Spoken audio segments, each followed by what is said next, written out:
Welcome to Liberty Starship, where we go beyond the typical terrestrial talk. I am Eric Alexander, along with Peter Maines. Together we are your crew and invite you to join us on the journey to discuss politics and current events. And I'm happy to say I have a true daily distraction today, I think. A lot of the stories I've been covering are just sort of quirky or fun. Actually been doing a lot of space news lately with SpaceX and things like that. But the original intent of Daily Distractions was always to kind of poke fun at some of the mainstream media headlines and how silly sometimes they are, and kind of question, why exactly is this news? So this is a Time article, and the headline reads, Senator Ted Cruz, quote, consistent with airline policy, unquote, after being photographed maskless on American Airlines flight. I just have to say that's one of the most milquetoast headlines I've ever seen. So obviously this article came out earlier. It's in regards to a tweet, and I can show the tweet to you here. So here's the offending image, by the way. This is the picture. It's not a great picture, but you can see it's Ted Cruz. You can also see that he does have a cup of coffee or something that looks like a cup of coffee in one hand, and he's looking at his phone in the other.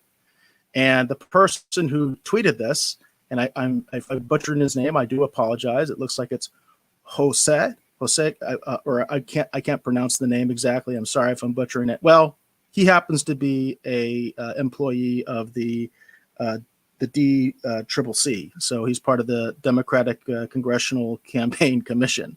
Very partisan. But this is what he did. He said he captured this today at 10:45 a.m. And it's Senator Cruz in a commercial flight refusing to wear a mask. That's his allegation.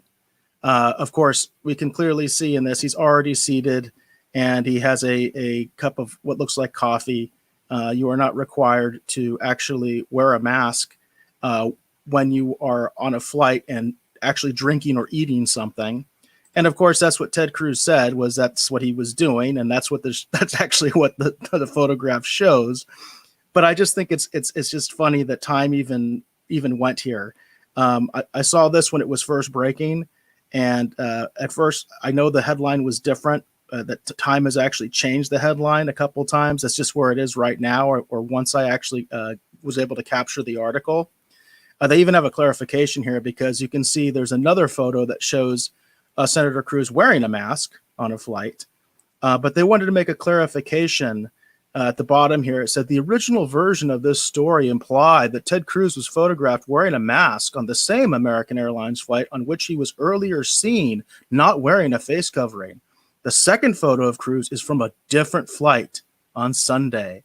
So it's very important to make that distinction, even though the second photo clearly shows that Senator Cruz does wear masks on flights. Just the fact that somebody didn't take a picture of that because they didn't want to do so for partisan reasons. Yeah, like I said, well, I this think goes both ways. This is a narrative that Republicans tried to start, and it backfired on them, and it backfired on them badly. And now they're trying to reel it back. That they were saying that wearing a mask makes you part of the collective. It makes you a sheep. It's just something stupid Democrats are trying to scare you with. And I'm not saying that Ted Cruz sent that message out. As far as I know, he never did. And I'm glad he's wearing a mask and being responsible on a flight. But as you said, he was following the rules. He was being perfectly safe. But Democrats have found out that this is something they can use against Republicans, all Republicans, regardless of what they said, regardless of where they actually stand, and they are going to ride this horse all the way to the November election in all likelihood. And if, if you the funny part of that, though, is I would say Mhm. that a lot of Ted Cruz's base probably doesn't care about masks, and that's just the political reality. A lot of them not only do they not care, some of them actively oppose wearing masks. I think that's true. But you have to understand, the base. We're talking really about 5% on either side, where you have 5% of Republicans believe that wearing masks is akin to Sharia law, and you have about 5% of Democrats who believe that not wearing a mask should be a capital offense. But you have 90% of the people in the middle who don't have any problem with wearing masks, and they would rather that our leaders do it. And the reason that this is true, why for a fact this is true, is because Donald Trump this week started wearing a mask for the very first time, he thought he was going to be able to make this a national culture war issue, and it blew up in his face, so to speak. Again, I don't think that Ted Cruz, as far as I know, bears any responsibility for this. This is just making political hay. Like you said, it's a daily distraction. It's how the media is trying to spin a narrative. They're just stringing together disparate facts that may or may not be connected. And yeah, you're right. This is somebody from the DCC, a political hack who has an agenda, who is not interested in the truth, who just wants to crucify Ted Cruz for something he had nothing to do with, for just living his life, obeying the rules, being responsible. What else is he going to do? Drink it, drink his cup of coffee through the mask. It just is absolute nonsense. But in an election year, what else can you expect? Yeah, that's true. Very, very well said. As again, I just think it's funny that Time is even recording this. Like I said, they've actually changed the headlines. Before, it was much more negative towards Cruz. I mean, that headline was milquetoast. It was basically saying nothing. I mean, it's like, why is this even an article? Oh, because earlier you were trying to say we have proof that Ted Cruz wasn't wearing a mask. Now we're like, oh, actually, we can see he's drinking coffee. Yeah, maybe we should back off this a little bit. It's silly. But like you said, it's an election year, and we're just going to see more and more like that, which hopefully will be good for the show, and I'll have more daily distractions that actually go with the original intention of the hashtag. Right. But I do have another... one more thing I wanted to add on that. Now, this article was published, and if you put something out there, there's a curve, right? At the very beginning, you get a lot of attention, and then the longer something is out there, the less attention. So they changed this after probably most, like 80-90% of the people who were going to see that article saw it, which means 90% of people saw the false headline, and maybe 5 or 10% saw the true headline. So right. That's completely intentional. And you've talked about that before as well, Pete. You've actually shown us, and we did this on a previous episode, where you actually showed what the URL was saying, the URL was saying, and it's actually there, and it's different than the headline for the article, and you can see what they were originally talking about and how they changed the narrative of the story once they realized they basically got it wrong. So that kind of stuff is like almost literally written in stone, which is kind of interesting. We've talked about that phenomenon before. We do have some breaking news right now that's coming out of California. So I'm going to go ahead and share Governor Newsom's Twitter feed here. And as I mentioned, this is breaking news. This is happening right now as we're speaking. And I don't know. This is for a lot of people, this is going to be pretty upsetting. So at first, we had this announcement from Governor Newsom, kind of similar to what's happening in Arizona right now. They did a statewide ban on dine-in restaurants, wineries, movie theaters, zoos, museums, and card rooms and bars. So basically, all of them have been shut down as far as any indoor operations. In Arizona, what they've done with restaurants is they recently reduced restaurants to 50% capacity. Bars are closed, as well as movie theaters. Water parks was another thing they closed in Arizona. So at first it sounded like California was kind of emulating what Arizona is doing, going one step further as far as completely closing dine-in restaurants. But the more disturbing thing here is it looks like 30 counties, they're also closing gyms, which that also happened in Arizona. They closed gyms, but places of worship, offices for non-critical sectors, personal care services, hair salons and barbershops, and malls. And this is 30 counties. And just to look at this list, that includes LA County, that includes San Diego County. We're talking major counties here, Riverside County, Fresno. I mean, the list goes on and on and on. San Bernardino is huge. People don't realize it, but San Bernardino is a huge county. So the list just goes on and on. Ventura County. So this is something that is going to be infuriating to some. Others, of course, believe that this is a prudent move. I don't know how I feel at this moment. Like I said, this is breaking news. I don't want to see Arizona follow this same model. I can tell you that. The places of worship that always gets to me, as far as closing places of worship and the constitutionality of that. Some of these other things, they are heavily related industries. when you talk about things like hair salons and barbershops, which, by the way, I know in my personal barber, she actually refused to shut down in Arizona after the official order, and she remained open in secret. So these there will be people that defy these orders, and it always becomes a question of how far they're willing to go to enforce them. But again, this is breaking news. I don't know if you had seen this, Pete, as far as these new shutdowns. Basically, California is shutting down Yeah. again. Yeah, you're right.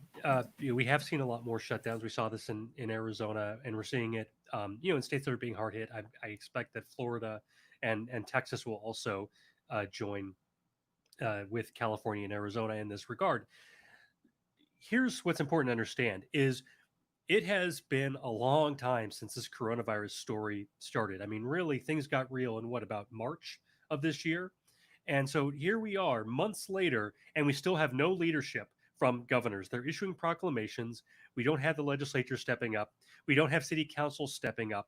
We have these emergency proclamations, and there's no rhyme or reason to what they're closing down. We talked about, I think it was last week or the week before, about how we were shutting down movie theaters and bars. And you said, okay, well, they do contact tracing, so they know where the danger is. But as far as I know, they're not doing any effective contact tracing, because we're not hearing, uh, we're not, at least it's not being communicated very clearly where the hotspots are. No, What I businesses said they're are the most supposed to dangerous. be doing contact They're tracing. Yeah, they're supposed to Contact be, but tracing they is haven't. essential to combating COVID, and they've told us that they are, but we don't ever get those statistics. They don't tell us, hey, there's a cluster over here. We're seeing a cluster there. Right. There's a big group of people from this nightclub that contracted COVID, or from this church. We really don't see that. No, and I think the fear is, and maybe I'm wrong here, I'm just speculating, but that they're worried about a panic. Just like they lied to everybody about the masks. They said don't wear masks because they're worried that people will go out and stock up on masks just like toilet paper. And turns out that masks, of course, do slow the spread. Of course they slow the spread. I mean, that's just basic germ theory. It doesn't have to be 100%, but of course any airborne disease is going to be reduced by some percentage by doing something simple like wearing masks. It's just common sense. But they lied to us, and now they're not even lying to us. They're just not giving us the information. They're if they are doing contact tracing, it's that information is not being widely disseminated, and so we have no guidance. We have no leadership, and we should have a plan by now. We should be sort of on top of this months into this. But we're seeing that the government is completely inept. Our leaders are completely inept. And I don't know what they need to do at this point. Maybe they need to outsource it. I will tell you this: I was speaking to a friend of mine who works in the um, medical industry, and she reads the medical journals about COVID, and she was saying the research that's being done right now is complete garbage. Because if you're doing a study on the flu, you have a control group, and there are certain scientific practices that you always follow. Well, what aren't they doing right now? There are no control groups. It's just the methodology is completely bananas. And so what's going on is, we don't, even the scientific community is letting us down. We know almost nothing about coronavirus. And that may be a little bit of an exaggeration. We've learned, for example, you flip people over on their stomachs, it's better than them being on their backs, and things like that. Some research is being done, but there's an awful lot of garbage right now being published, even in big journals, nationally respected medical journals like JAMA and the Lancet. So what is going on, that this isn't a week into this where I can understand people are still panicked. This is months into this, and we have a severe deficit of leadership at every level of government and in the scientific community. So it just makes me mad, because these are the people that we rely on. These are people that we have entrusted with authority, and they're just not stepping up. No, I couldn't agree with you more, because there is a definite lack of transparency. Again, we can go back to the contact tracing. That's something that's some real science there. They can tell us this is where the problem is. We can show you the numbers, that kind of a thing. We're not seeing that. We're seeing a lot of conjecture, a lot of quote unquote experts. And I'll make this point. How can you really be an expert on a novel virus? I mean, that's what your first problem right there.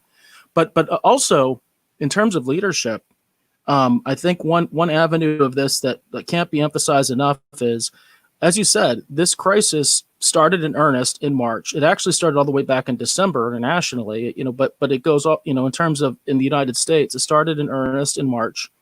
We've had all this time to evaluate the situation, to establish benchmarks, all those kinds of things.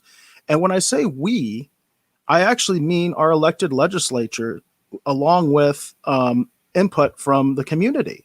That includes people that own bars. That includes people that own businesses. That includes people that work. That includes people in places of worship. And we're not seeing that. What's really disgusting about this lack of process to me is, let's just face it, access to the governor in any state is extremely limited. It's very hard. If I call the governor's office right now and tell him that I want to give input about this situation, it's almost 100% that I'm not going to get a meeting with him. Okay, almost 100%, because people can do it, but it's not. For one thing, logistically, there's only so many people we can meet with in a day, and he's a busy man. I understand that. And in other states, it's a busy woman. But the point is that it's one person, and the governor's office is not set up to allow that kind of process, because the governor's office doesn't make laws. That's not what the governor's office is for. They are the executive branch. The office that's for that is the legislature, the state legislature, and that's where you go and you can actually have an appointment with your local representative and your local senator. That's attainable. That happens all the time, just for regular people. And then you can give some input, let them know what you think, and they can debate that and they can discuss it, and then they can come to some sort of resolution and pass an actual law.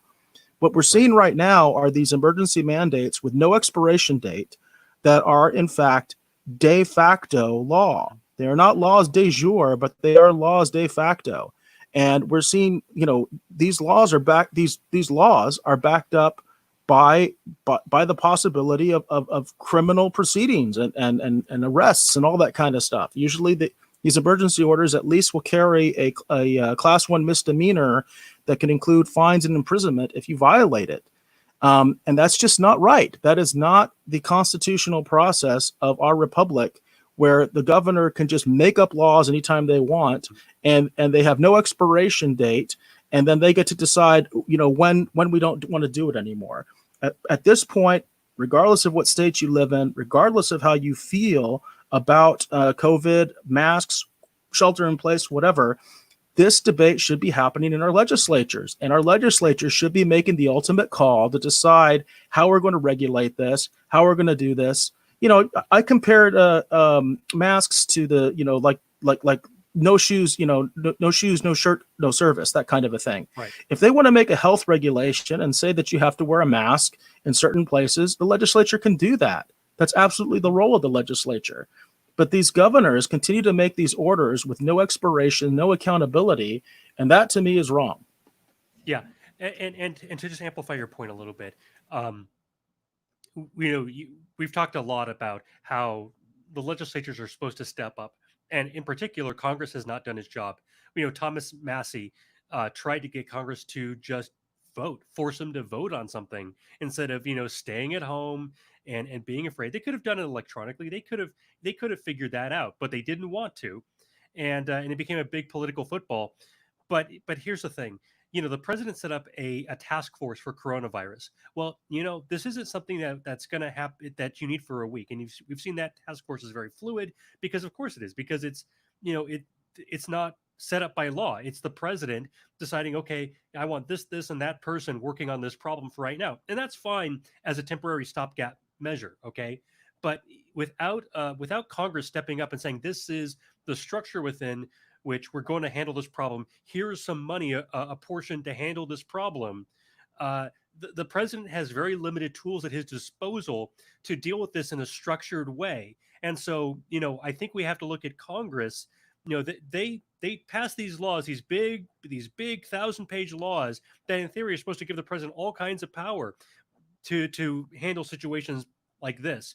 But, it would have been nice if they had stepped up at the beginning, said, okay, we're going to set up a task force. It's going to be under this department in this agency. These are the people who are going to staff it. This is how it's going to work. And then if we had a coherent strategy, maybe we would know where the hotspots were by now. Maybe we would know, what was going on medically with this. But right now we're completely in the dark. We have no real information, and I have to think that Congress's lack of action is at the root of this. It doesn't matter whether it's a Democrat or Republican. I think people have to understand that when it comes to executive power, executives always want to grow their power. It's very rare that they want to curtail it. And that's why we have checks and balances. And right now, we're just not using them. We're not using them for this crisis. And we're well beyond the point where we should be. That's my basic point. We're well beyond the point where we should be. Arizona could have a special session. There's been plenty of time to do that. I know that Kelly Townsend is calling for that. I did retweet that on our page, which I totally support that. We do need a special session in Arizona. California needs to get their legislature together. Every state needs to do this. This is not right that these governors continue to do this. And we've seen it with mayors too, where mayors are making proclamations without consultation with the city council. That happened in my community in Scottsdale, Arizona. The mayor made a proclamation without the consultation of the city council. There was no vote. Where's it? Well, I give credit where credit is due. In Phoenix, they did have a vote at least. At least they voted on it in the city council for their mask ordinance. It's just, I'm not even trying to debate masks or not, shelter in place or not, any of that stuff at this point. I'm going after the process. That's what I have a real problem with right now. And right now what we're seeing is a protest that's very dictatorial, very dictatorial. And we've made this point before that, the Roman Empire became the empire. It ceased to be the republic because the legislature simply withered away. There were people who called themselves Roman senators for centuries after the Roman Empire fell. And they were there during the hundreds of years when it was the Roman Empire. But they went from being an actual legislature to being simply an advisory body. And right now, that's what we have. We have a legislature that is too afraid to take tough stands, that is afraid to vote on bills. They're afraid to assert leadership when they are supposed to be the center of our government. Well, I think to take that analogy even further, it's important to remember that the Roman Senate, even during the era of the empire, technically the Senate voted on the emperor. They confirmed the emperor, but they had no real power, and everybody knew they didn't, because basically they did that, under pain of death from the army, because it's just, we think like it can't happen here. It absolutely can happen here. It absolutely can. Yeah. I know we wanted to talk a little bit about what's going on in the Middle East, and I did want to start this discussion off because I do have an article that I think is very relevant, and a lot of liberty lovers will be interested in this. So we have an article here from The Hill, and this is a very recent article, and it says Biggs, Massey call on Trump to remove troops from Afghanistan. And we have a picture there of Representative Biggs. Two House conservatives are calling on President Trump to immediately withdraw all troops from Afghanistan and Iraq, arguing the country needs to stop engaging in endless wars. It says in a letter sent to President Trump on Tuesday, House Freedom Caucus Chairman Andy Biggs and Thomas Massey said keeping a military presence in the region could mean a loss of power for the U.S. It says throughout your entire presidency, you have worked tirelessly to make America great again. We are confident you will repeat this feat again after this pandemic. However, the United States will not remain a great power for long if we stay engaged in perpetual warfare in Iraq and Afghanistan. This is a quote from the letter. The Trump administration is reportedly finalizing plans to withdraw 4,000 troops from Afghanistan before Election Day, a move that critics, including House Republican Conference Chairman Liz Cheney, who I know is Congressman Massey's favorite person, argue would destabilize the region and put the U.S. national security at risk. The lawmakers said they believe the call from members on both sides of the aisle to remain in the country are misguided. So I don't think that this is a big surprise that Congressman Massey would be calling for this. I think he's been very consistent in being someone that advocates for a non-interventionist foreign policy. But I think it's also important to point out that Biggs and Massey are very much loyalists to the president, and they are willing to kind of call out policies that they are not that they don't agree with. And I always applaud that because I do think that they're there for the president when they believe he's right, but when they think he's wrong, they're also there to call him out on it. Yeah, that's very true. And Massey was the one who called for Congress to have a vote, and the president says that we need to kick him out of the Republican Party. But he is always, he is very much the almost the definition of a team player. That is, he speaks his mind, but he always makes it clear he's still on the team. He's doing what he thinks is best for the party and for the country, and ultimately the voters rewarded that. I don't, I think that Andy Biggs is very much in the same boat. Yeah, Massey actually did very well in his primary election, and I know that there was quite a move to get him out again because, as you mentioned, the president himself went after him. And I made the Liz Cheney remark because at one point she was supporting him until they found out he said some racist comments or something like that, and then Liz Cheney backed off. But those two don't I'm get along sorry, very well right now. Massey What's that? did. You're saying It, Massey? it was Massey's opponent. Liz Cheney was trying to support Oh, him, oh, okay. and then some remarks came up or Facebook posts. You know how that thing works. And the next thing you know, she had egg all over her face, and she had to take the money back and all that kind of a thing. To disavow herself of this person. So. No, that's the truth. But I know you had some other insight into what's going on in the Middle East in the midst of all this.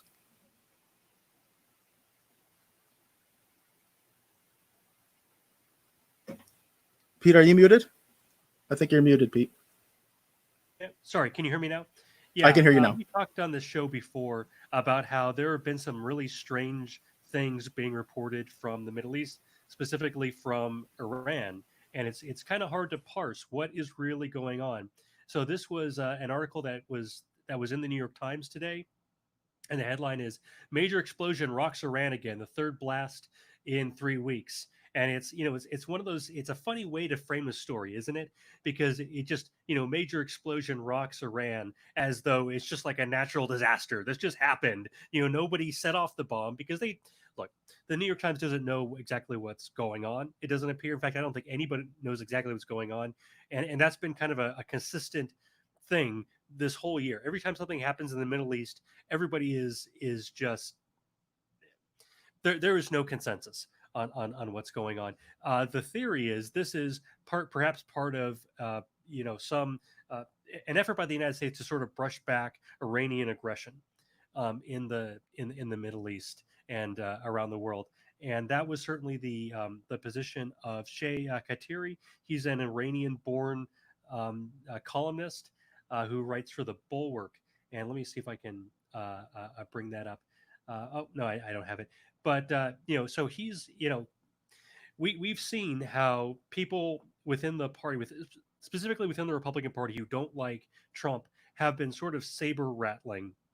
Bolton was very much a saber rattler. You've said that you've pointed out that Biggs and Massey are on Team Trump, and they're very much non-interventionist in their approach. And so, you've seen the sort of neocon rhino, so to speak, on the outside who are pro-war with Iran, and the people who are pro-Trump are against war with Iran. Now, and as I was sort of puzzling through this because it just seems if you're Iran, you have to know that it would be insane to go to war with the United States. So, any provocation, whether it's going after our ships in the Persian Gulf, if they actually did incite an actual war with the United States, that would be completely disastrous for them. They are not, as far as we know, a nuclear power right now, and the United States is. And moreover, we're just a much bigger country. And if you wanted to do something to really make Trump popular, because presumably they're trying to destabilize our political system, right? They're trying to influence us, is kind of the big deal. And they're trying to influence the people around them in the Middle East. If they really want to make Trump popular, they should, fire on American ships because there is nothing easier as commander in chief than to fire on people who fired on Americans. That is an easy win. One of the biggest news cycles for the president in the past year was the General Soleimani thing. And I didn't know who General Soleimani was. I mean, most people didn't. But the very fact that it was apparent that the president was standing up for American interests and America's national security, it was a very easy win for the president. So, doing whatever provocations Iran is engaged in is, I think, going to backfire on them. But their primary, it appears to me that their primary audience for, again, sort of little pinpricks at the United States is people around the Middle East. Their big adversary is not so much the United States, at least not immediately. They're not interested in a one-on-one war, but they are interested in reducing Saudi Arabia's influence in the Middle East. So if they can show that they are the ones standing up to the United States, that they are the ones standing up for, um, you know, not they're not Arab, but for Middle Eastern and Muslim self determination, then that makes them heroes. That wins them a lot of allies and a lot of support, even from countries that aren't necessarily friendly to them. So I think that's their goal here. Um, and one other thing, because we've also talked about the very strange reporting, and it's so hard to get a beat on it. And we finally figured out a couple weeks ago that America's Radio Farda, which is like Voice of America but in Iran, was it was anti-Trump, right? We were sending anti-Trump messages to the Middle East, which doesn't seem like a strategy. It's not a strategy. It's an incredibly stupid thing to do. If you could bring this up, you could see that Trump did clean house a few weeks ago, and this is something that I think was it had to be done because these people were not doing their jobs. So the reporting today is completely different than it was a month ago. Here, they're going after Khamenei. Islamic kindness turned into threats, torture, and the death penalty. That's not very pro-Iranian regime. Uh, there were a few other things. Gosh, there was a story. Well, I mean, just look on Radio Farda. Everything pretty much is anti-Iranian regime. Um, it's all criticizing their strategy. It's trying to make them look weak to their people, which is kind of the point. To promote democratic values and um, to not um, to not let them drive the narrative, which is what they're trying to do by standing up to the United States or making a show of standing up to the United States. There was one final thing though I wanted to add. A story on here that I thought was really interesting that wasn't necessarily sort of in line with everything else that was going on. Um, this is another wrinkle. Hispan TV is the headline. Iran's attempts to influence the Spanish speaking world. So, just like we have Radio Farda, where we're trying to influence people in the Middle East to be more pro democratic, more pro America, which obviously is a good thing. It's a low cost way to bring people over to our side. And hopefully, that means we'll be invested in or involved in fewer overseas conflicts. They're trying to do the opposite. They're trying to gin up anti American hatred in the Middle East, or rather in Latin America, against the United States. And if you think that's crazy, there have been reports that the Mexican cartels and other cartel groups throughout Latin America have gotten military support from groups like, I believe it's Hezbollah. So terrorist groups that are funded by Iran. And there have been 11, I looked it up, there have been 11 uh, uh, uh, Arab descent leaders in Latin America, including the current Salvadoran president, Nayib Bukele. So that I find that really interesting. This subterranean war between us and Iran, and it's not on the front page. It's not on the back page. It's nowhere. You'd think that this would be reported on, um, but this is something that I guess Americans just really aren't interested in. Um, to sort of tie this all together, my position has been, and I said this the past couple weeks about John Bolton. The argument in my mind is not so much between intervention and non-interventionism. Obviously, that's a important dimension on which we should rate these conflicts. But when you have people from foreign countries either attacking our military or trying to influence our neighbors, gin up animosity, we do have international interests. And so the question is, how do we protect our interests? When does it become a real threat? Is this Iranian propaganda against the United States, is it even effective? I don't see Al Jazeera or other Arab-backed media outlets having any real impact in the United States.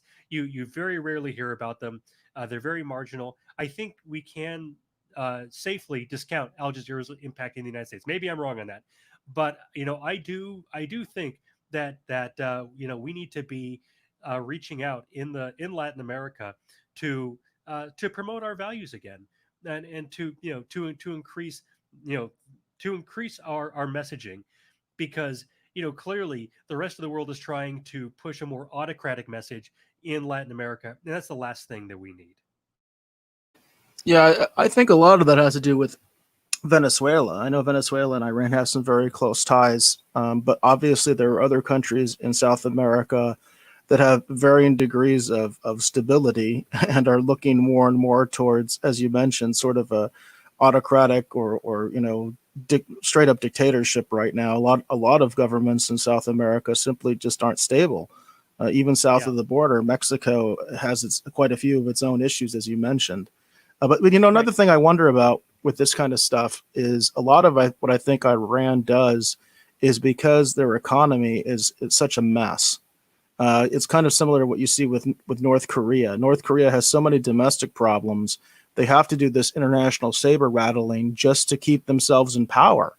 Um, you know, People forget. I mean, it wasn't that long ago. They basically had a massacre in Iran. They killed something like 2,000 protesters, and it was hardly a blip.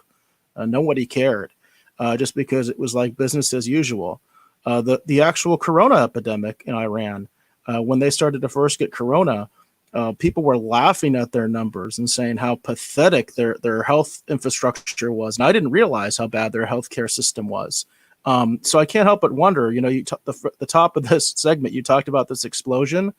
It could simply be from negligence. It could be as simple as that. That story recently came out about them using trucks to move one of their submarines, one of their best attack submarines. They were moving it over land. And of course, the question on everybody's mind was, why are they moving it over land? Why couldn't the submarine simply travel by a water route from the shipyard to the base? Now, that might have something to do with the United States. Maybe they were concerned that it would be sunk. I don't know, but it didn't look good. And I saw the picture of the submarine. It looked like it was on its last legs. So it's a pretty. You wonder about those kinds of things about the economic state of Iran and how much that influences some of these things. Yeah, yeah, they need an external enemy to keep themselves in power. All autocratic regimes, to some degree, tend to do that. I think in this case, though, because you do have autocratic regimes that are actually doing fairly well or have done fairly well, in the past that are kind of economic boom towns. I mean, China's a great example of that. Economically, they're doing very well. They're considered a rich nation. But then you have other places like this that just seem to get poorer and poorer every year. And you can't help but wonder how much that influences their policy and what they're doing and how desperate they're getting, too. Right, that's a good point. They're a lot more like North Korea than China at this point. Exactly. Yes, exactly. All right, well, we had another the next topic. Do we want to talk about rhino hunting? Yeah, let's talk about that with our Okay. GOP senators flipping on President Trump. Yeah, so we've seen a lot of people that have said, well, okay, let me start at the beginning. The, some of the roughest political ads that have been put out this year have been put out by fellow Republicans, or former Republicans at least, against the president. And so what we're and even James Carville, you remember James Carville? He was an advisor to President Clinton during the 90s. And you know he has said that Democrats should take notes. And I don't know if you've seen any of Biden's ads this cycle. They have been, in my opinion, they've been just terrible. They don't seem they're it's like they're being done by people who've never seen a political ad, maybe never seen an advertisement before in their lives. That the music is uplifting when they're criticizing President Trump. Like, they don't understand the difference between a major key and a minor key. You're supposed to, if you're going to run an attack ad, you got to make the other guy look scary. You can't have triumphant music. It almost sounded like a pro Trump ad. They are so bad. They are so awful. So I can kind of almost see the argument that Carville is saying that Democrats don't know how to fight dirty. Um, but, that isn't true, is it? Democrats have fought dirty plenty of times. They, yeah. If you remember back in 2000, I believe it was 2004, when Bush was running against Kerry. At the very end, you had Dan Rather came out with the whole scandal about his service. Um, in the National Guard, that was an attempt at an October surprise, and it was a big disaster because it was all lies. It was by some nut job who had put together, phony documents that were meant to look like they'd been typewritten, put on a typewriter, but instead, they've just been done in Microsoft Word, and there are all kinds of hints. So Democrats can play It dirty. They also do it play also dirty. ruined any thought of Dan Rather being objective, and basically led to the end of his career as well. Yep. Yeah, the only person who really was hurt by that was Dan Rather. But the thing is, you cannot, because of tricks like that, and that's not the only one. We could, anytime you talk about October surprises, it's usually Democrats. They're usually better at pulling it off than Republicans. I remember when Jim Webb ran for Senate, the Republicans tried to launch and this was back in 2006, I believe. The Republicans tried to pull off an October surprise against him, where they looked at his books. He'd been a novelist, and he had some really weird things in the books. Like, I don't even want to get into them, but just like really strange. If you know if someone in your family was like, "Hey, I wrote this novel," and you got to that page, you'd be like, "Oh, okay, just put that to the side," you know but the thing is, the voters didn't care. The voters absolutely didn't care. Whereas uh, George Allen, who was a Republican senator, he was completely blown up by an attack accusing him of being a racist, and that had been telegraphed months before in the Washington Post. In the Washington Post had basically said George Allen's a racist, and everybody said, "What? What are you talking about? Like, it's a really weird thing. He's not he's not some Confederate flag wearing you know Yahoo. He was just a successful, popular Republican senator." But wouldn't you know it, a few weeks before the election, they had this guy who the Democrats had paid basically to go from campaign event to campaign event and heckle uh, George Allen. And then there was the infamous macaca event where he called him a macaca, which nobody really knew what that meant, but I guess it means monkey in French. And as they said, okay, it's a racist thing, you know. So I do not buy the idea that Democrats are less adept at playing dirty than Republicans. I've never seen that, but that's the martyr narrative that they want to run. Um, that said, the Republicans at the Lincoln Project are running very devastating ads against the president. Like, these are well edited, kind of smash cut MTV style ads. And I know that's kind of a dated reference, MTV. Who watches MTV anymore? But it's very fast edited, right? So it's really impactful. It's really emotional the way it's done. Whereas Biden's ads kind of feel like Biden wrote them himself. They're just awful. So the question is, what is the bigger impact? And one of the criticisms of the Lincoln Project has been, and I think it's a reasonable one, it needs to be addressed, which is, why are they going after Republican senators? If their problem is Donald Trump, why are they going after people like Susan Collins, who is very much a moderate? You'd think she's their kind of person, right? Why would they go after somebody who agrees with them 99% of the time? Not even 99% of the time. Susan Collins is their girl. And here's why. I believe that they feel, we've talked about the Thomas Massey thing this hour, that Massey survived a Trump challenge. You had Cawthorn in North Carolina survived a Trump challenge. They believe that there is blood in the water. They believe that Trump is weak in the party, and that if these Republican senators are afraid enough, they will turn on the president and they will condemn him. Whether that happens has yet to be seen. And I'll be honest, I think that would be political suicide. If they start taking real swings at him, and I don't mean like criticizing, like, "Oh, I don't like who you appointed for Department of Agriculture," or "I don't think you should have appointed that guy to be a judge," or those are quibbles. Okay, Thomas Massey is able to criticize when the president on specific issues, but make clear that he's a team player. If you have Republicans like Tom Tillis, for example, in North Carolina, who's currently down about 10 points to his Democratic opponent. Let's say Tom Tillis comes out swinging against Donald Trump, which he's a Tea Party guy, he's very conservative. Not going to happen. Let's say he did. What's going to happen is that his base is going to evaporate. he's not going to be down 10 points. He's going to be down 20 points or 30 points. So I would say this is completely delusional thinking, but I do see the strategy here. They're trying to divide Trump from his base. I don't see how that could possibly work. Um, I could see how it might affect Susan Collins, but Tom Tillis, Joni Ernst, both Tea Party Republicans, I think there is no chance whatsoever of that happening. Lisa Murkowski in Alaska, she ran as an independent against Republican Joe Miller and won as a write-in. And she's not running this year; she's running 2 years from now. She could come out against the president because she is bulletproof. But then again, what's the incentive for her to do that? She doesn't need to appeal to Democrats. She just needs to get enough Republican voters and get her independent, middle of the road base out in 2022.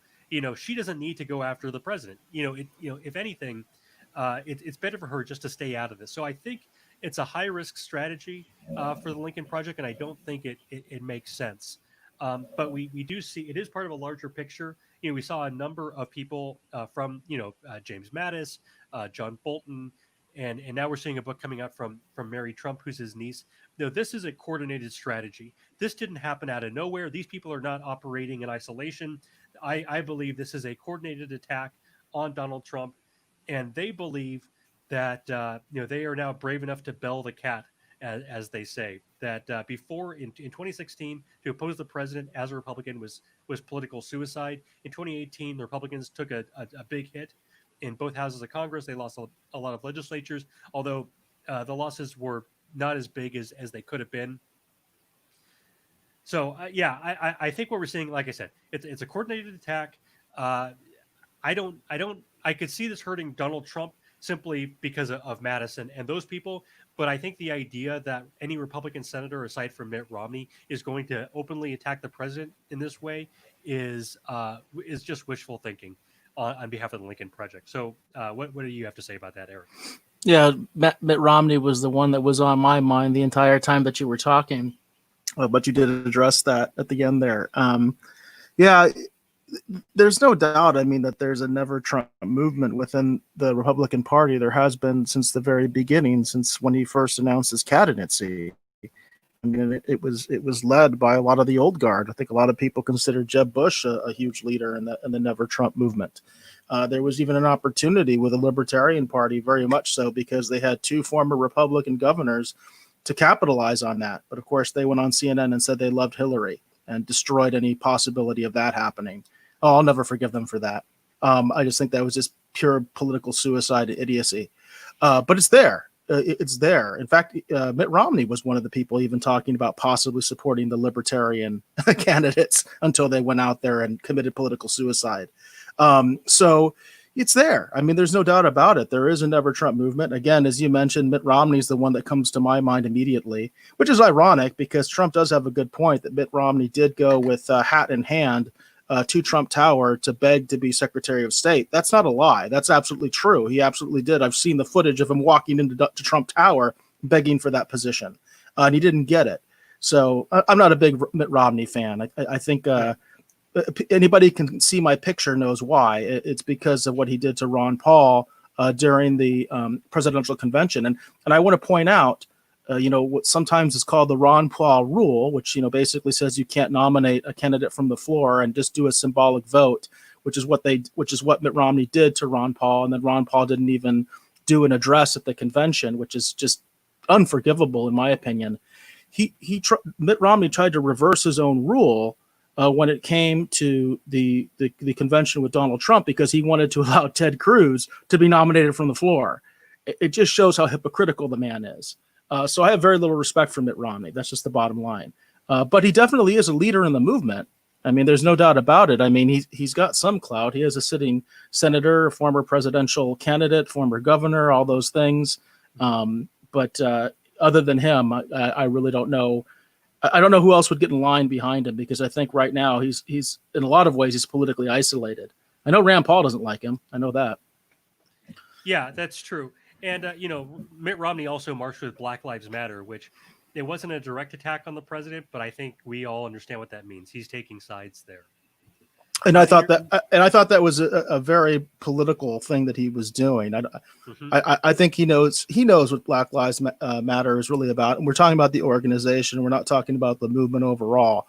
We've said that before. There are lots of people out there on every side. Again, there are Trump supporters that support Black Lives Matters as in terms of just an ideological idea.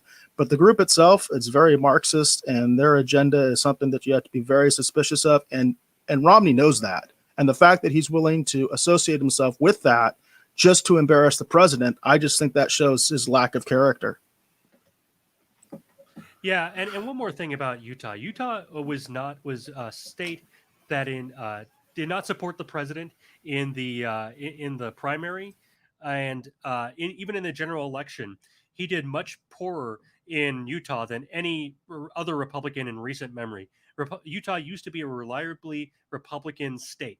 Now, current polling about the president shows that, well, we're not really sure who to believe, right? Because you have three groups that have done polling so far in Utah. Two of them show Trump up by about 15 points. One of them, KUTV, which is the local television station in Utah, shows the president only up by 4 points. Now, the two, so you have two that say he's up big and one that says he's down. But the thing is that the two organizations that say that he has a big lead, they're kind of, one is a think tank, and the other, I forget what the other one is, but KUTV, they probably have better resources. So if Utah is in fact a battleground state, which is kind of hard to believe, that's really bad news for the president, and it could explain why Mitt Romney is so bold in attacking the president, because he believes that Trump support in Utah is less strong, it's less steady than it might appear to be.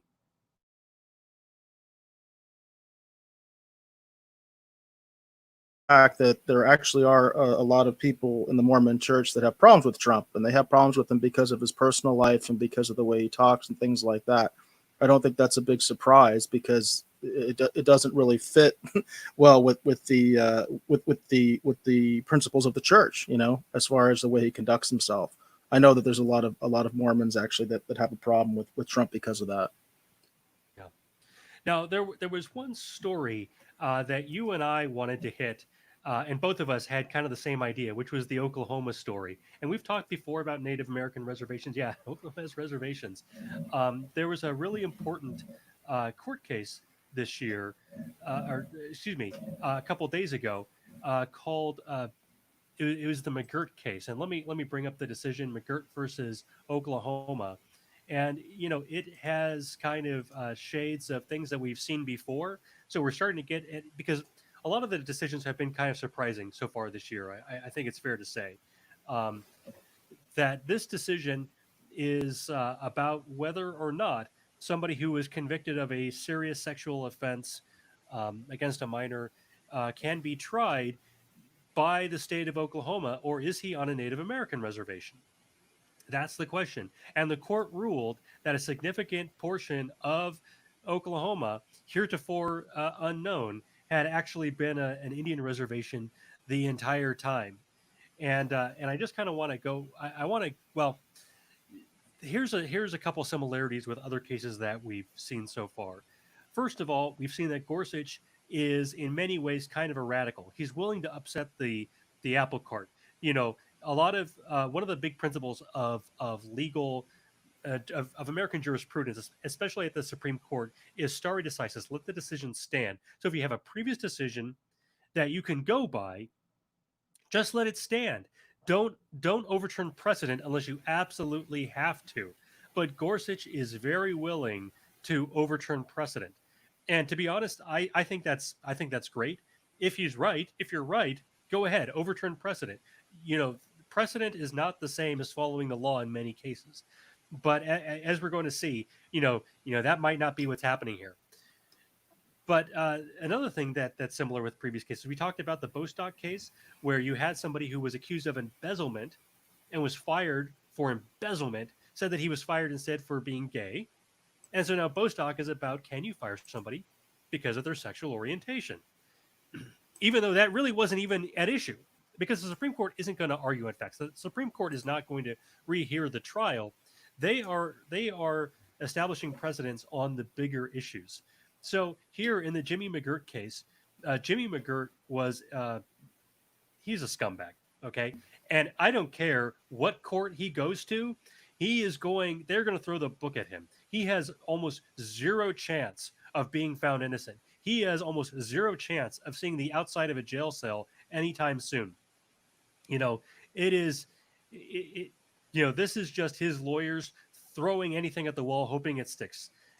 But still, it's created this really mind blowing precedent. And as usual, Justice Roberts is saying, hey, we need to let precedent stand. We don't, this is too radical. The ramifications are too far reaching. It was kind of like with the Obamacare case. He didn't want to, hey, Congress passed it. It would be really disruptive for the Supreme Court to override this at this point. So, we're going to turn ourselves into pretzel knots to uphold this. And finally, Justice Clarence Thomas, who I think is great, Clarence Thomas basically took the position that this was about states' rights. To just kind of go over those in a little more detail. If you read the Gorsuch decision, the Gorsuch decision, and he had the majority opinion. Judge Gorsuch basically said, look, the boundaries of the Creek Nation, and I want to emphasize Creek Nation there. He's not calling this, just the Creek Reservation, but he's emphasizing that they are essentially like a nation within a nation. They have a lot of autonomy, and we should respect that to the extent possible. He does not buy that the law is at all clear that this was ever disestablished, either at the founding of Oklahoma or otherwise. And he specifically says that there was a period called the allotment era that he discusses in his decision when basically the Congress tried to get a lot of these tribes to give up their rights to traditional lands, to assimilate, to become farmers, integrate into society. And, it's kind of ironic because that's what a lot of Native Americans who were in Oklahoma, who had previously been on the East Coast, that's what they had wanted to begin with. But they said, no, we're not going to give this up. And there was a commission called the Dawes Commission that reported that the tribe, quote, would not, under any circumstances, agree to cede any portion of their lands. So basically, the Native Americans in Oklahoma, they have been consistent in saying we are a sovereign nation. You cannot take any of our land. And one other, so you take a couple things. One, did Congress disestablish them? No. Did they give up their rights during the allotment era? Emphatically no. And the final argument, and there was simply because of demographics, because a lot of people living on these lands they're white. They're not members of the tribe. So did demographics matter? And Gorsuch says, no. It doesn't matter, if a bunch of white settlers or, non-native settlers are now on the land. It doesn't matter. That's completely irrelevant for the purpose of his decision. And I have to say that that argument, I completely 100% agree with, because, how on earth could it, it's almost a might makes right argument, isn't it? That the idea that we can invade this reservation, just, set up shop and say, well, it's not a reservation anymore. What's the point of having a reservation if we're going to move people in and take it from you anyway? That seems really a really dirty way to do business. But, as usual, Justice Roberts had a very different take on this. Justice Roberts did not want to upset the apple cart. And you can see that in his decision, just the way he starts it out. He points out, first of all, that McGirt was sentenced to 1,000 years plus life in prison. So after 1,000 years, he will serve a life sentence in prison, which that's going to be a long time. I'm glad they did it in that order. The states, that's, I hate to say it, it's kind of poisoning the well, isn't it? He's saying basically, this is a terrible person. How terrible is he? He got 1,000 years in jail. I don't know that matters to this case. I don't think it's the least bit relevant. I think it's an emotional argument, and I think it's in line with his Obamacare rulings and his other rulings where he's just unwilling to stand up for what the law actually says. And we saw this with the home health care. With the issue last it was a couple weeks ago, where he basically upheld um, the court's decision on admitting privileges, saying that the court could not require that states could not require admitting privileges for abortion doctors, even though he had previously argued the opposite way in a previous decision, because, well, that's the way the court decided before. That's the kind of lunacy that we're getting out of Roberts right now. That even when he disagrees with the decision, even when he says, this is not what the law says, he will stand by bad decisions. And so I think this kind of poisoning the well, like I say, it doesn't give me a good impression of Justice Roberts. The next big point that he makes, though, is that he says the state's ability to prosecute serious crimes will be hobbled, and decades of past convictions could well be thrown out. Now, that's true. That's true. But that's a completely separate question as to what does the Constitution say? What does the law say? What do precedents say? And he makes the argument, just like Gorsuch says, hey, the law doesn't say that the reservation was ever disestablished. He makes the argument that Congress did disestablish reservations when Oklahoma became a state, and that the courts had previously reached different conclusions.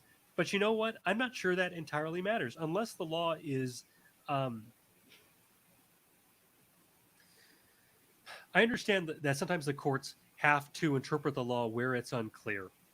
But I think the case that Gorsuch is making is that something this momentous, Congress has to act very definitively, in essence, that it can't be implied. If we're going to take away the sovereignty of this Indian nation, this reservation, these people who have this special level of autonomy for important historical reasons, that it cannot just sort of be maybe kind of, the demographics changed. We think this is what Congress is saying. Maybe they gave up their rights kind of sort of, 100 years ago. It has to be clear and convincing evidence because of the gravity of such a situation. And Roberts feels the opposite way. That you need clear and convincing evidence to the contrary. And finally, the Justice Thomas dissent, which was a shorter dissent, he agrees mostly with Justice Roberts, but he disagrees on one point. He says there's an additional defect in the court's decision, and that he says that state court precedent is to the contrary. Again, I think because of the nature of this decision, what the states decide is not important. Essentially, this is kind of like a state trying to make a decision about another state. These reservations, the whole point of this is that Jimmy McGirt is subject to federal law and to native law, not to Oklahoma law. So giving the state of Oklahoma the decision whether or not they have jurisdiction over Jimmy McGirt is beside the point. It's beside the point. It's we would never give California the ability to decide whether or not they're going to annex Arizona. It doesn't make sense. So I think his argument is a little bit circular here. And I want to point out, the state of Oklahoma as we currently know it, this is I got this from the Library of Congress. This was a map of the proposed state of Sequoia, which you can kind of recognize that's eastern Oklahoma. The Native Americans in Oklahoma have wanted statehood for a long time, and effectively, as far as I can tell, this ruling grants that to them. Now, I understand that there might be some complications here, and I think you're about to tell us what those complications are. But the state of Oklahoma was set up in such a way precisely to deny Native Americans the right to govern themselves, the right to set up a U.S. state that is majority Native American, that is going to be governed primarily by Native American law. And even though they've lost the demographic battle in eastern Oklahoma, today they've it appears to me that they've won that long fought battle. What do you have to say about that, Eric? Well, there's two things that come across my mind, And the first thing, of course, you've gone at some length about this, but I do want to kind of reemphasize it.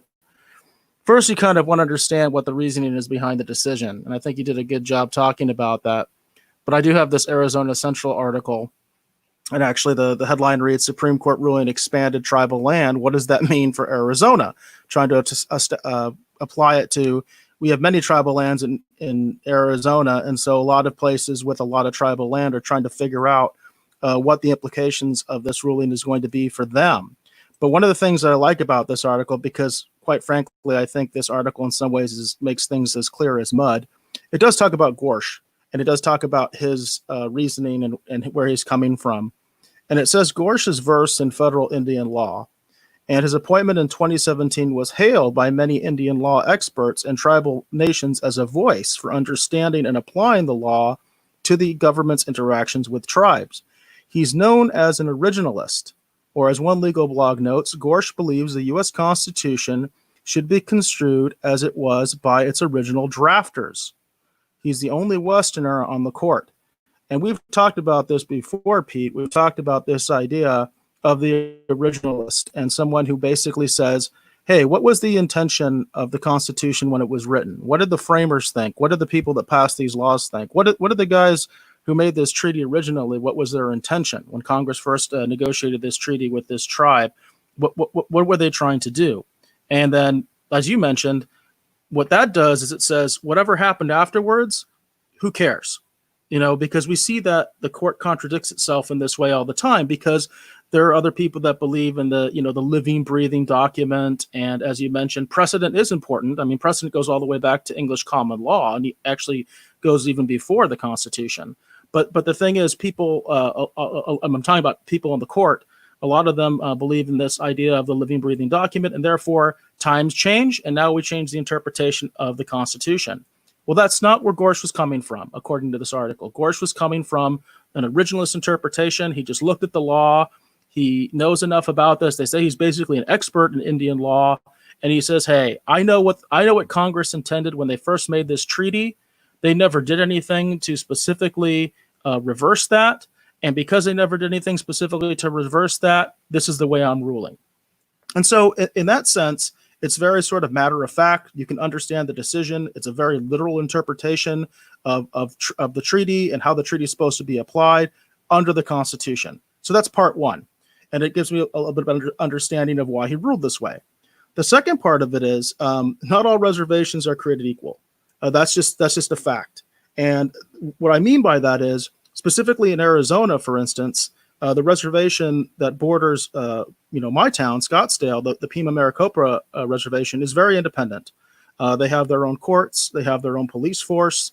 You cannot, as a state police officer, one certified by the state, you cannot go onto tribal land and enforce state statutes. You just can't do it. It's not permissible. It's just not the way that particular reservation works. That's not the case everywhere else. I had a good friend that was a deputy in Riverside County, and in Riverside County, the deputies had full jurisdiction. They basically were able to enforce California state statutes on tribal land. So the question about this comes on to not so much, the central question that this was answering was about jurisdiction, and basically saying that if you have someone who is a member of the tribe and they are on tribal land, can you actually prosecute them on state ground? And the answer is, I'm sorry, not state ground, but can you prosecute them on tribal land? And the answer is no. That's basically what they were saying. They were saying this is tribal land. You can't prosecute someone who is a member of the tribe under state law when they're on tribal land. But in this case, in Oklahoma, if it was a person who was not a member of the tribe, someone who was not native, you could. In other words, they were saying that there is concurrent jurisdiction. And that's very different than what we have say, the Pima Maricopa Reservation, where basically the Pima Maricopa tribe has exclusive jurisdiction that's only concurrent with the federal government. It's not really concurrent with the state. And that's what I mean when I say that not all reservations are really created equal. And that's what I'm kind of wondering about, because I'm seeing conflicting things about this. I even saw one of the tribal government folks was actually responding to this and hailing the decision, and they were trying to say that their reservation is more like a county, and this should be more analogous to what the difference between counties. And that's I'm like, well, that's not really true. You know what I mean? Because when you talk about counties, most law enforcement in this country is certified by the state, and therefore a deputy or a municipal officer from another area can still enforce state law in another county. This is different. Basically, what they're saying is that a state official cannot prosecute a member of the tribe on tribal land, but it does say that they can. Are you having trouble hearing me, Pete?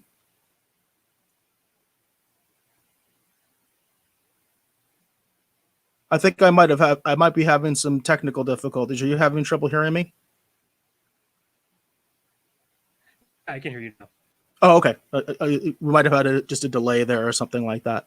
But my point is that it's different. When you talk about what they're saying here, in this particular instance, they're basically saying, hey, if you are non-tribal on tribal land, well, the Oklahoma state officials might have jurisdiction over you and be able to prosecute you under state law, whereas you can't do that on the Pima Maricopa reservation in Arizona.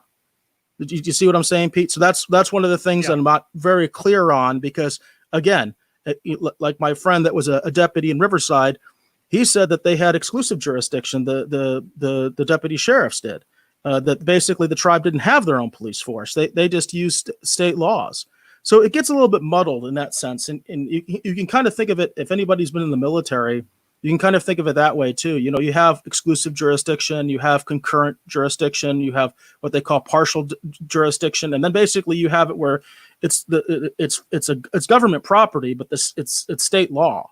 And this is kind of a similar kind of situation when it comes to reservations. Some of them share the jurisdiction with the state. Some of them, the state has no role at all in jurisdiction. And then in other cases, it's just the tribe and the federal government, and that's it. Of course, the federal government always does have jurisdiction on any lands within the United States, including tribal lands. And one of the big ways that this affects things also is tribal governments can't basically institute anything, any greater criminal penalty than a misdemeanor. So even murder is under tribal law is a misdemeanor. That's why it has to go to federal court. The FBI gets involved, and then they have to prosecute it under federal law, because murdering someone on the reservation is a violation of federal law. And that's where you can get these much bigger penalties and things like that. So that's the thing that I was kind of most confused on. And I feel like there still isn't a great answer to that as far as I'm concerned, because I've heard different things. Like I said, one person was saying, well, we're kind of more like a county than we really are like I don't know. It doesn't sound like they have the same kind of authority that some of these other tribes do. Yeah. Well, exactly. They all have different histories, and so those individual histories matter. If they ceded their rights during the allotment era, if they gave up their rights to essentially act like independent nations, then they no longer have them. I mean, it's sad, but that's what's happened. And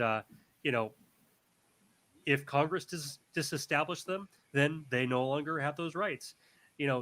This I hear what you're saying about the county, and you're right. It is muddled. It is messy. It's a terrible way to handle things, because if it's unclear who has jurisdiction, then when you get into court, who has the ability to even rule on these things.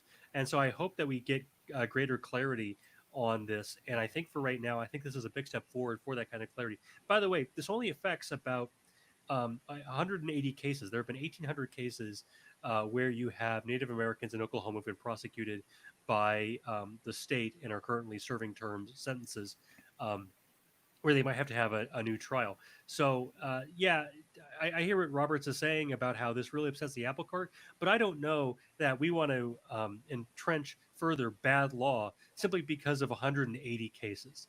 No, that to me doesn't sound like it's worth violating the law over. Yeah, and I do want to emphasize, it's another thing that's interesting about this is because it can go the other way around, right? So you could have someone who is not a member of the tribe and they commit an offense on the tribal land. A lot of tribal courts, they have no jurisdiction over a non-tribal member at all. That's another thing that muddles all this. And I don't know what the situation is on this particular reservation, if that court has any jurisdiction on non-tribal members.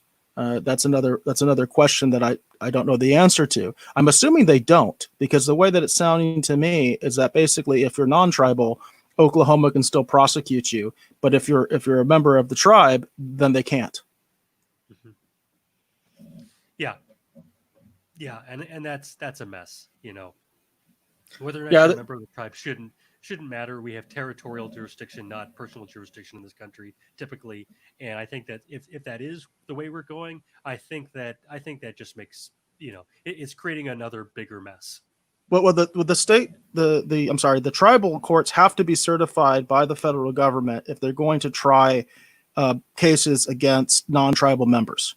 They have to have an extra level of certification, which most of the tribes, I think, in Arizona have that. But in other places, like I mentioned, for instance, in California, I think the majority of tribes do not have that. So everything goes to state court. Yeah. All right. Well, this is going to be an interesting thing to follow going forward, but we'll have to wait for further developments. Until then, my name is Pete Maines. I've been here with my co-host Eric Alexander, and until next week, you keep flying free.